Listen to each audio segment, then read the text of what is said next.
Welcome back to beauty and fitness. आज का हमारा टॉपिक है cosmetic surgery and plastic surgery. पहले से हमारे साथ मौजूद हैं डॉक्टर शाइस्ता अफंडी एंड अभी हमें ज्वाइन किया है डॉक्टर हनीफ सईद ने, who is a cosmetologist and he works in hair transplant I believe. Yes, exactly. तो thank you so much for joining अस।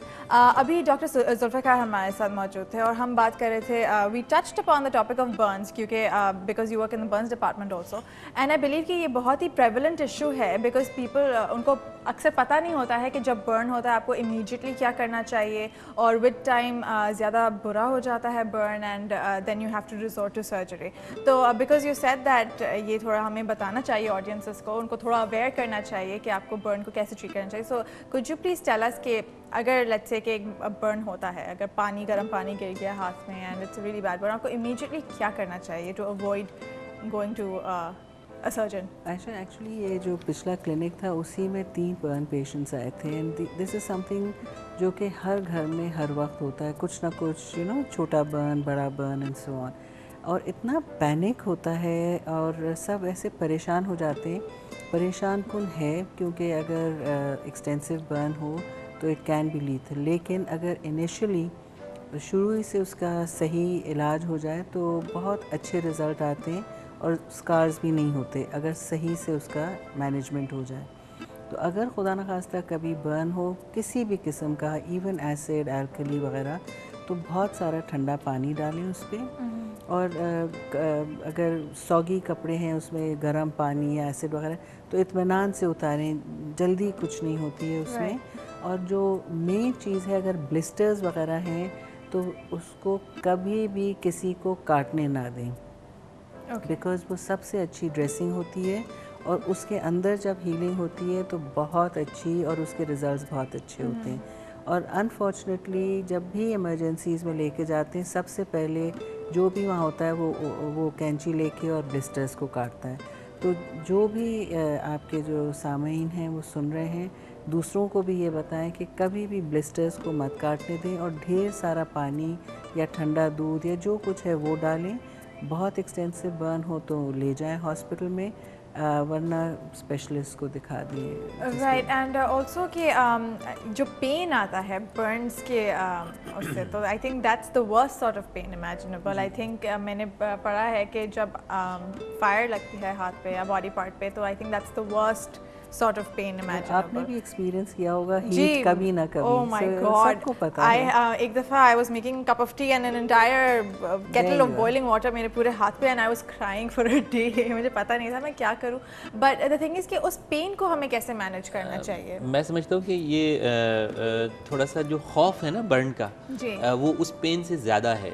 बाज़ औक़ात सिर्फ ये होता है कि पेन इतना नहीं होता, लेकिन जब भी कोई शख्स बर्न होता है ना तो उसके ऊपर एक खौफ ज़्यादा होता है कि वो जल गया है, ख्वाह वो बच्चा हो या बड़ा हो। जैसे अभी डॉक्टर साहब ने शुरू में कहा था कि बड़ा पैथेटिक होता है, वो हर घर में होता है और बड़ा पैथेटिक होता है। एकदम से अलार्मिंग सिचुएशन या इमरजेंसी सिचुएशन जो है तो वो डिक्लेयर कर दी जाती है, और फिर जितने लोग आ रहे होते हैं वो अपने अपने हिसाब से मशवरा दे रहे होते हैं। कोई उसको कहता है कि टूथपेस्ट लगा लें, कोई जो है तो वो समथिंग एल्स, सारी चीज़ें। और जिस तरह डॉक्टर साहब ने कहा कि जो ब्लिस्टर्स अगर बन जाते हैं तो वो उनको जो है तो वो काट देते हैं। तो वो जो प्रोटेक्टिव लेयर होती है जो हमें मतलब आगे उसको स्कार से बचाने में या इन्फेक्शन से बचाने में मदद करती है, तो वो प्रोटेक्टिव लेयर को, प्रोटेक्टिव स्किन को जो है वो डिस्ट्रॉय कर देते हैं। तो बर्न की काफ़ी डिग्रीज़ भी हैं और कैटेगरीज़ भी हैं, परसेंटेजेस भी हैं जो डॉक्टर साहब से हम पूछेंगे यकीनन।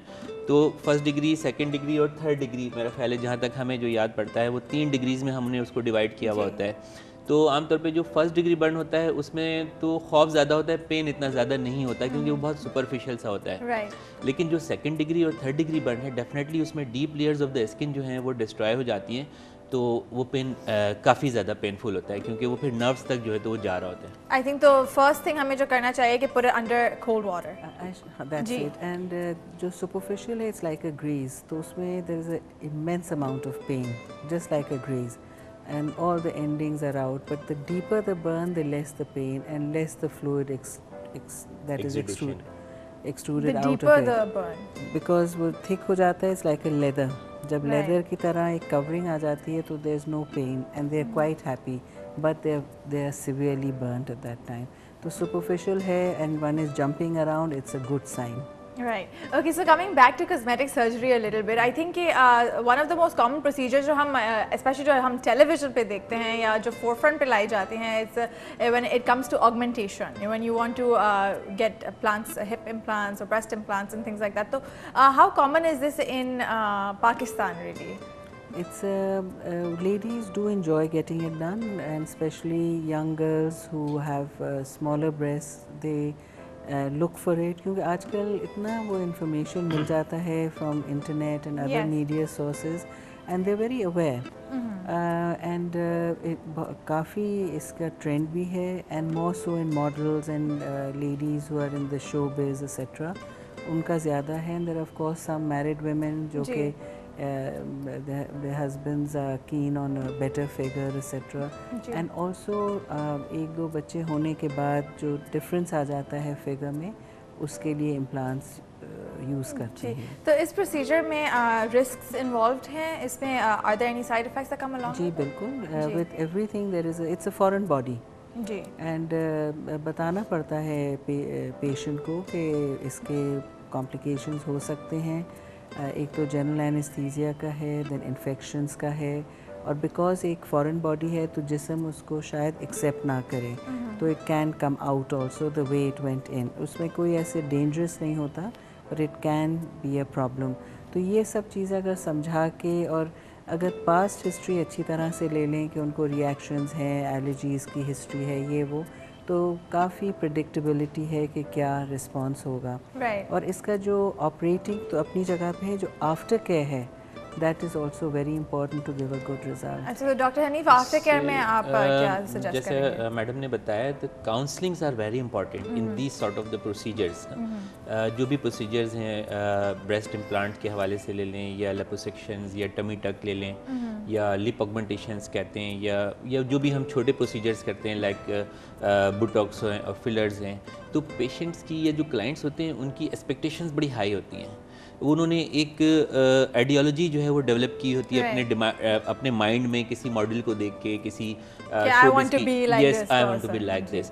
تو اچھا, اور پھر یہ ہوتا ہے کہ جی کوئی سائڈ افیکٹ نہیں ہوگا, یہ تو کاسمیٹک سرجری ہے, یہ تو پلاسٹک سرجری ہے, یا کاسمیٹک پروسیجرز ہیں, ان کے کوئی آفٹر افیکٹس نہیں ہوں گے, اور وہ مطلب ان کو ایکسیپٹ کرنے کے لیے تیار نہیں ہوتے ہیں بعد میں. تو یہی وجہ ہے کہ کاؤنسلنگز جو ہے میرا خیال ہے کہ بہت امپورٹنٹ ہوتی ہے جب بھی ہم کوئی پروسیجر کرنے جا رہے ہوتے ہیں, کیونکہ جو بھی شخص یہ پروسیجر لے رہا ہوتا ہے بیسیکلی ہی اور شی از ناٹ سک, بیمار نہیں ہوتا, اس کو کوئی پین نہیں ہو رہا ہوتا, ٹھیک ہے, صرف ایک انزائٹی ہوتی ہے اس کو اپنی فگرز کے حوالے سے, اپنی پریزنٹیشن کے حوالے سے, یا لوگ اس کے اندر ڈیولپ کر دیتے ہیں, یا خود وہ اپنے آپ کو مرر میں دیکھ کے, آئینے میں دیکھ کے وہ انزائٹی اس کے اندر ڈیولپ ہوتی ہے کہ میری ناک جو ہے تو وہ چھوٹی ہے, میری ناک ٹیڑھی ہے, یا میری ناک جو ہے تو وہ موٹی ہے یا چپٹی ہے, یا میرے ہونٹ پتلے ہیں, ان کو موٹا ہونا چاہیے, اور اس طرح کے بہت سارے, یا کچھ ریئل چیزیں بھی ہوتی ہیں, مطلب جینین چیزیں بھی ہوتی ہیں, لیکن کچھ ان کی پرسیپشنز ہوتی ہیں اپنی پرسنالٹی کے بارے میں. تو ایسے کلائنٹ کی جب تک کاؤنسلنگ پراپر نہ ہو تو وہ آفٹر جو ان کی احتیاطیں ہیں, جس طرح آپ نے کہا کہ کیا احتیاطیں کرنی ہیں, تو وہ بڑا مشکل ہو جاتا ہے پھر اس کو کیری کرنا اس چیز کو. اوکے, تو ڈاکٹر شائستہ آپ مینشن کر رہی تھی کہ there are lots of common problem جو لوگوں کو ہوتے ہیں لیکن وہ اگنور کرتے ہیں. وہ اس وقت وہ ٹریٹ کرنے کے لیے دیر جیسا کہ نہیں ابھی ٹھیک ہو جائے گا, ابھی ٹھیک ہو جائے گا, اور پھر جب بہت ہی سیویئر اسٹیجز پہ پہنچ جاتا ہے پھر وہ آتے ہیں. تو آپ پلیز, آپ کوئی اسٹوری شیئر کر رہی تھی ہمارے ساتھ ڈیورنگ دا بریک, تو آپ پلیز ہمیں بتائیں کہ ایسی کیا کیا چھوٹی سی چیز ہوتی ہے, جیسے زینتھلس میٹر, یہاں پہ ایک چھوٹا سا وائٹ ڈپازٹ سا آ جاتا ہے آنکھ کے اوپر. چھوٹا ہوگا تو سب ان کو کہیں گے کہ آپ کچھ نہ کریں, آنکھ خراب ہو جائے گی, یہ ہو جائے گا. جب وہ اتنا بڑا ہو جاتا ہے, جب وہ آتے ہیں نکلوانے, اگر وہ انیشلی آ جائیں تو بہت چھوٹا پروسیجر ہے, اور وہی چیز بڑا کر کے آخر آتے ہی ہیں نا نکلوانے. تو اٹ از بیٹر کہ کنسلٹنٹ سے وہ ڈسکس کر لیں, بجائے اس کے کہ اپنے نیئر اینڈ ڈیئر ون سے باتیں کرتے رہیں, ان کی بات مانتے رہیں, and then they get it done. I think یہ پاکستانی سوسائٹی میں بہت زیادہ کامن ہے کہ آپ اپنی فیملی سے ہی مشورے لیتے جاتے ہیں, مانتے بھی ہیں, ایسے لوگوں سے مشورے بھی ہیں, ایسے لوگوں سے مشورے لیتے ہیں جن کا اس فیلڈ سے یا اس سے ریلیٹڈ چیز سے دور دور کا کوئی تعلق نہیں ہوتا, اور پھر ان کے مشوروں پہ عمل کر کے ان مشوروں کو डॉक्टर के मशवरे से कंपेयर कर रहे होते हैं, कि कंसल्टेंट के मशवरे से कंपेयर कर रहे होते हैं, तो उस वक्त बड़ी तकलीफ होती है। मतलब ये कोई ओपिनियन अगर डॉक्टर साहब ने दिया है किसी को और वो उस ओपिनियन को किसी बहुत ही जूनियर डॉक्टर से या एक फैमिली फिजिशियन के ओपिनियन से अगर कंपेयर करता है तो वो मतलब हम लोगों के लिए बहुत तकलीफ देसी सिचुएशन होती है। Right, definitely I can understand. हमें तो जो तकलीफ, लेकिन उनको ज़्यादा प्रॉब्लम्स जो हैं तो वो फिर बाद में बढ़ जाते हैं। खास तौर पे जब कैंसर्स हों जी, किसी छोटा सा एक मोल होता है, वो कई किस्म का कैंसर हो सकता है। अगर वो इमीडिएटली आके, अगर कोई चीज़ बचपन से है और वो आहिस्ता आहिस्ता है वहाँ पे, उनमें 4 चीज़ें हो सकती हैं, या तो खारिश हो, या बड़ा हो, या रंग गहरा हो, या उसमें से खून निकले।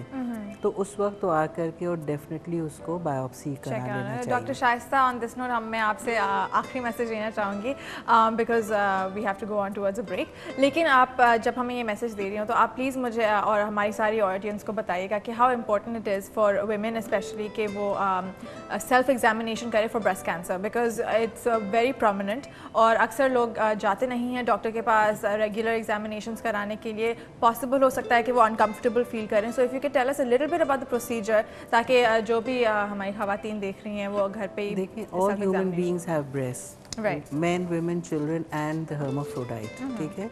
जिसका भी ब्रेस्ट है उनको उसको एग्जामिन करना है फ्रॉम एंड अपनी बॉडी का अवेयरनेस बहुत ज़रूरी है। सिर्फ ब्रेस्ट नहीं, but any part of the body, कोई भी चीज़ हो तो उसको फील कर लें। फील जो है not with the tip of the fingers but with the palm of the hand. And similarly circle है तो उसके 4 क्वाड्रेंट्स करके, and make it a habit कि जब भी नहाएं या जब भी मौका हो तो एक पैल्पेशन कर लें, और चाहे एक छोटा सा पिन हेड की तरह कुछ फील हो या बहुत बड़ी चीज़ हो, दर्द अगर नहीं होता तो इट इज़ अच्छा साइन नहीं है। तकलीफ़ होना बेहतर है हमेशा, ठीक है। दैट मीन्स वो बॉडी रिएक्ट कर रही है और बेहतर हो रहा है। और इसी तरह से बचपन से अगर खाने के जो आदतें हैं वो सही रखें, वर्जिश की टाइमिंग्स अपनी सही रखें, और अपने आप पे ध्यान दें, और सब अपनी फ़िक्र करें। और जो वालिदैन हैं उनको मकसद ही ये है कि वो अपने बच्चों को नर्चर करें, उनका खुराक, खाना पीना और नॉलेज, और वो ख़ुद अगर नॉलेजेबल है तो उनके बच्चों में मज़ीद नॉलेज होगा। So these are the things that have to be done. मोटापा, पतला, टेढ़ा, भींगा, ये वो, इन चीज़ों की फ़िक्र उसी वक्त होगी जब बाकी फ़िक्रात से आदमी बिल्कुल नागर्ज होगा। एंड खाना अच्छा खाएं, जो भी आप प्रोसीजर कराएं सोच समझ के कराएं, और it should look natural. Paralysis is never good, and deformity या फिजियोलॉजी को ख़राब करना कि किसी स्टमक का हिस्सा गायब करने या कुछ करने, वज़न कम करने के लिए सोचना चाहिए। Thank you so much doctor Shaista for joining us. On this note हम लेंगे एक छोटी सी break. Don't go anywhere, beauty and fitness will be right back on health TV.